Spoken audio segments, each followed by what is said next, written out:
মহলগঞ্জে নিশানভেড়া ইউনিয়নে ঘোপের খাল পুনঃখননের উদ্বোধন করেছেন স্থানীয় সংসদ সদস্য অ্যাডভোকেট আমিরুল আলম মিলন। নিরাপদ মাছে ভোরপ্রদেশ মুজিব বর্ষে বাংলাদেশ এ প্রতিপাদ্যকে সামনে রেখে মৎস্য অধিদপ্তরের উৎপাদন বৃদ্ধি প্রকল্পের আওতায় বাগেরহাটের মহলগঞ্জে খাল খননের উদ্বোধন করা হয়েছে। বুধবার দুপুরে স্থানীয় সংসদ সদস্য এ খাল খননের উদ্বোধন করেন। জলাধার সংস্কারের মাধ্যমে উৎপাদন বৃদ্ধি প্রকল্পের আওতায় মৎস্য প্রাণী সম্পদ মন্ত্রণালয়ের বাস্তবায়নে ইউনিয়নের ঘোপের খাল পুনঃখনন প্রকল্প উদ্বোধন উপলক্ষে স্থানীয় প্রাথমিক বিদ্যালয় মাঠে এক আলোচনা সভার আয়োজন করা হয়।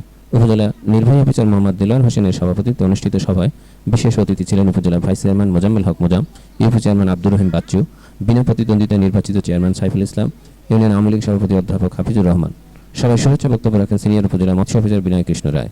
উপজেলা মৎস্য দপ্তরের আয়োজনে অনুষ্ঠিত উদ্বোধনী সভা শেষে প্রধান অতিথি অ্যাডভোকেট আমিরুল আলম মিলন এমপি ৩৫ লক্ষ টাকা ব্যয়ে ৬,০০০ ফুট দীর্ঘ ঘোপের খাল পুনঃখনন প্রকল্পের উদ্বোধন করেন।